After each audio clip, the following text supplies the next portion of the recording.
तत्संग, सेवा, सिमरन, साधन। ठीक है, ये 4 क्रिया करें।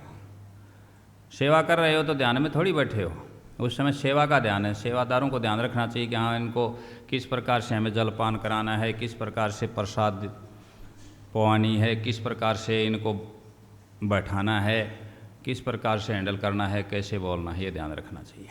ये सेवा का काम हो गया। सिमरन जब करते हो तो सिमरन में ये जरूरी नहीं कि हम ध्यान में बैठें। सिमरन तो श्वास श्वास चलता ही रहता। हम कोई भी काम कर रहे हैं तब भी सिमरन होता रहता है। सिमरन अलग चीज़ है, ध्यान अलग चीज़ है। ध्यान में सुनो, समझ लो, सत्संग परी में सभी समझें, ध्यान और सिमरन एक नहीं है। ध्यान में सिमरन नहीं करना। जब ध्यान में बैठोगे, ध्यान लगेगा तो सिमरन स्वतः ही छूट जाएगा। ध्यान तक पहुंचने की जो विधि है वह क्या है? सिमरन। फिर तो सिमरन छूट गया।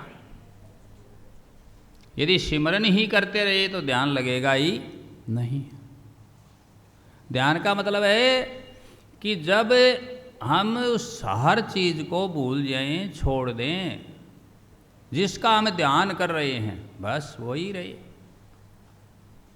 इसीलिए तो ये कहा कि जाप मरे अजपा मरे, अनहद भी मर जाए, सुरत समानी शब्द में ताही काल ना खाए।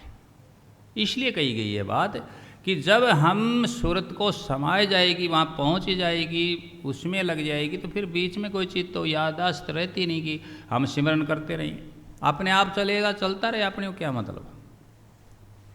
और एक सिमरन करना, करने का मतलब हम जैसे जब सतनाम सतनाम सतनाम कर रहे हैं, राम राम राम राम कर रहे हैं, अल्लाह अल्लाह कर रहे हैं, खुदा खुदा कर रहे हैं, जो भी नाम अपना जप रहे हैं, वाहिगुरु जो भी चल रहा है, तो ये तो हम कर रहे हैं ना।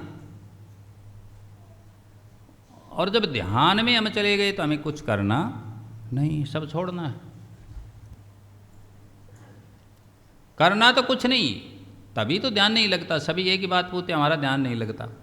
इसका अर्थ है कुछ करते रहते हो सकता सिमरन कर रहे होगे। जब तक ध्यान नहीं लगता तब तक सिमरन करो, फिर सिमरन ध्यान लगते ही सिमरन छूट जाएगा।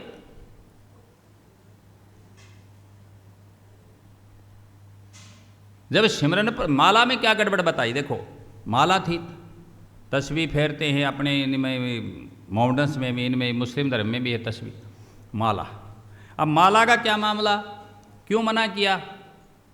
कबीर माला काठ की, कहे समझावे तो ही, मन ना फिरावे आपनो, का फिरावे मोही।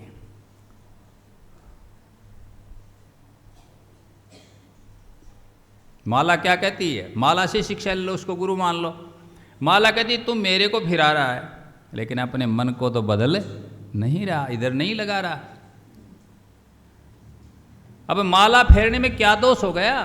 कोई दोष नहीं है, फर्स्ट में माला फेरनी चाहिए। तो दोष क्या है वो समझाता हूं।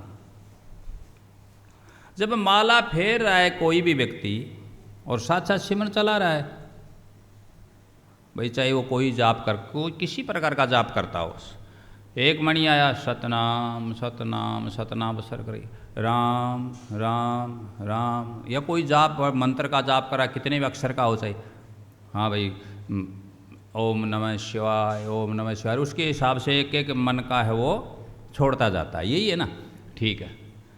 अब उसका ध्यान कहाँ है? माला में है ना। कहीं कोई मन का छोड़ करके आगे तो नहीं बढ़ गए, दो तो नहीं ले लिए, या पीछे क्या, कई बार ऐसा हो जाए। ध्यान कहाँ रह गया उसका? माला में रह गया। इसलिए माला को छोड़ना, जब कच्चे हो और अभ्यास कर रहे हो और कोई अनुष्ठान करना है, कोई जाप करना है आपको कि हमें इतनी माला करनी है, कोई कह दे भाई 108 माला करो इस नाम की, ठीक है, तो वहाँ हमें वो एक अनुष्ठान हो गया, वो एक हमारे संकल्प ले लिया कि हमें कितनी माला फेरनी है, 108 माला करनी है। लेकिन यह ध्यान में तो चीज़ है ही नहीं। ध्यान में तो कोई संकल्प कुछ नहीं है, ध्यान में तो बस सब छूट गया, संकल्प विकल्प खत्म, मन का अर्थ क्या है? संकल्प और विकल्प। मन में जो तरंगें उठती हैं, जो हम सोचते विचारते हैं, संकल्प विकल्प, उसी का नाम क्या है? मन है। मन कोई मेटेरियल नहीं है, मन कोई जड़ पदार्थ नहीं है। समझ गए इस बात को? ये तो संकल्प विकल्प।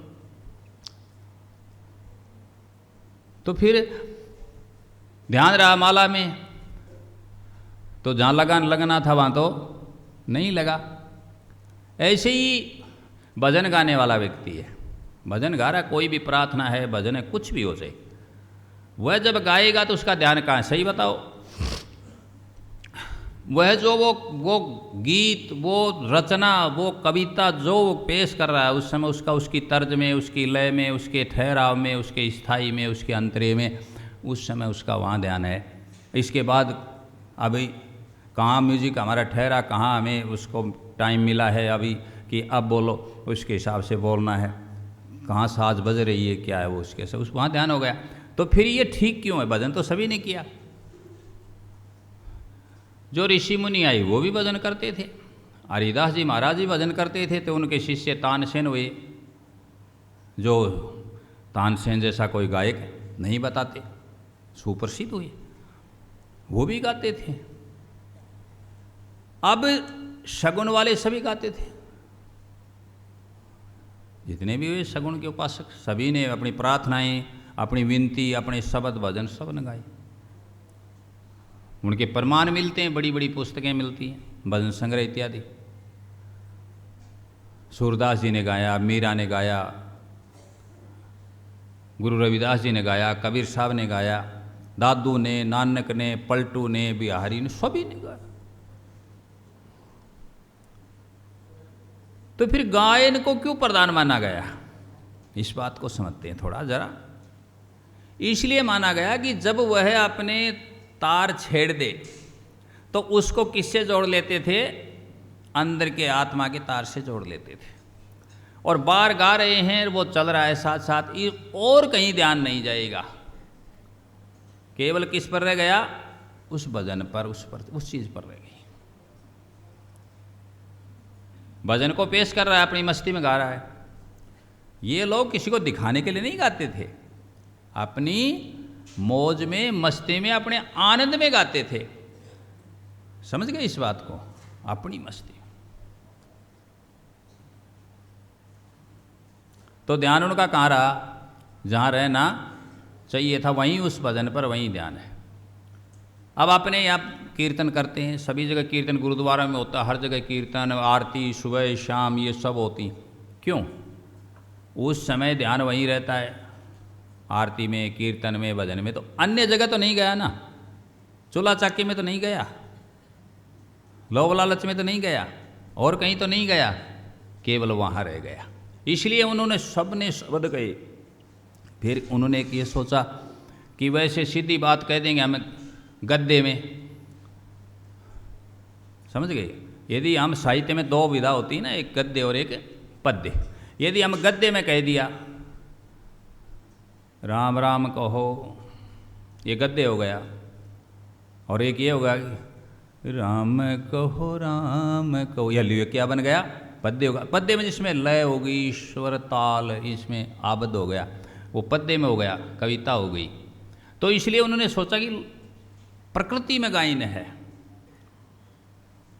बादल गरजते वहाँ भी गायन है, पक्षी कोयल है, पपैया है, अपने अपने हिसाब से, मैना है, तोता है, मोर है, सब अपने अपने हिसाब से बोलते हैं। गौर से देखो तुम, जब भयभीत होंगे तो अलग, और खुश होंगे तो अलग। कौवा भी, कौवा जिसकी सबसे कड़ी वाणी कहते हैं, कौवा भी बहुत बार तुम गौर से सुनना, कभी कभी बड़ा मधुर बोलता है। लेकिन इतना टाइम किसके पास है कि प्रकृति के पास हम जाएं, प्रकृति को सुने समझें कि क्या कर रहे हैं।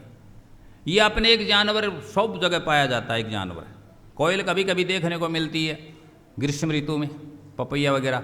लेकिन जब पावस ऋतु शुरू होती है ना, पावस का मतलब वर्षा ऋतु, वर्षा ऋतु के आरंभ से वो गायब हो जाती है।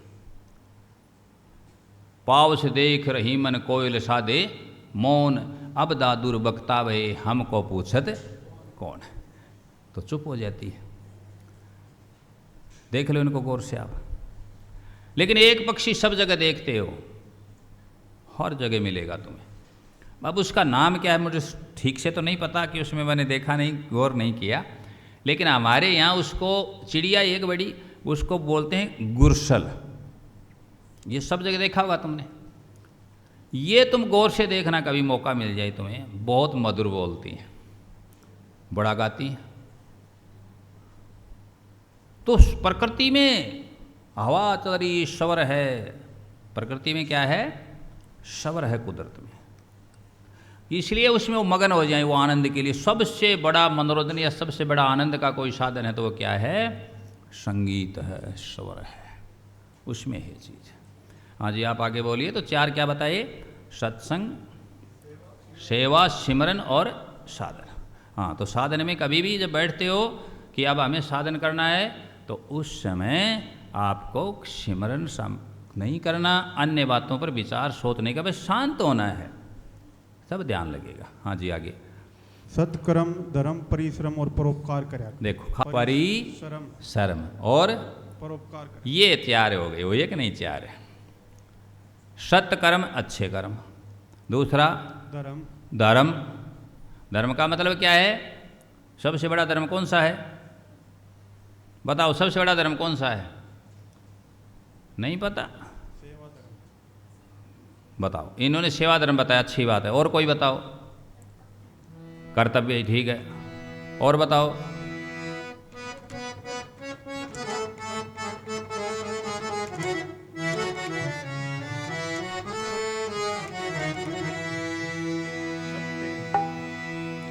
धर्म न दूसर सत्य समाना,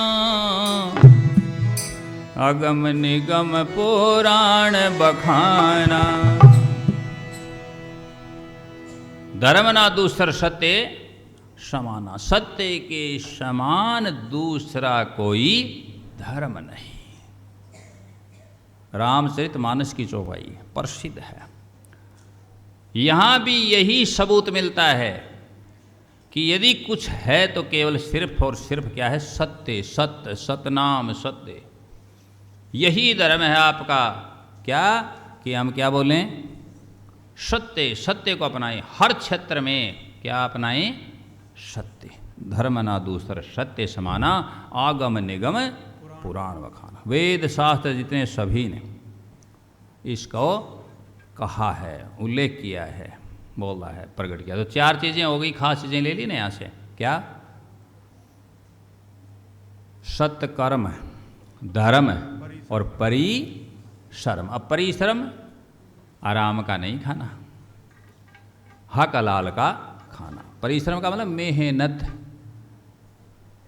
परिश्रम। सत्य, कर्म, धर्म, परिश्रम और परोपकार करया करे। परोपकार का अर्थ है भलाई, दूसरों का भला किया करो। सेवा भी परमो धर्म है, परम धर्म है, लेकिन सत्य के समान कोई दो सत्य बोलेगा वो आदमी सेवा भी करेगा, सारी चीज़ करेगा, छल कपट तो करेगा नहीं।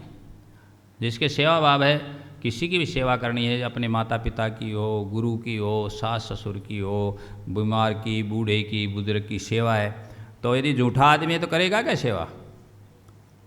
पहले उसको सत्य मानना पड़ेगा, सत्य को अपनाना पड़ेगा, सत्य को धारण करना पड़ेगा। झूठा तो झूठ बोल देगा कि मैंने तो कर दी, हो रही है। तो इस प्रकार सत्य के समान दूसरा धर्म नहीं है।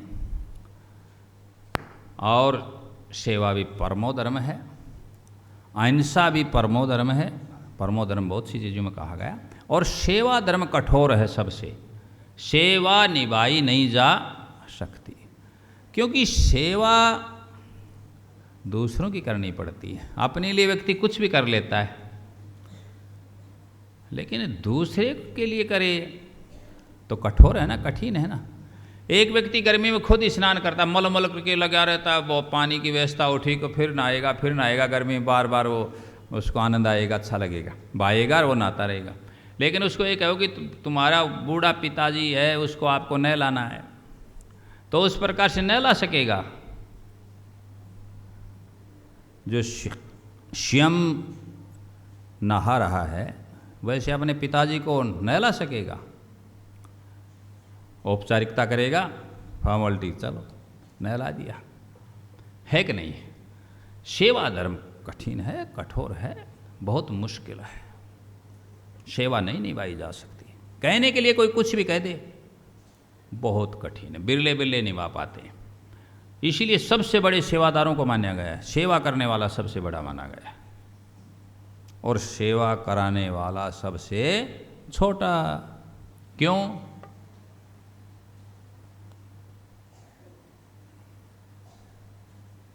एक आदमी के पास 20% पुण्य है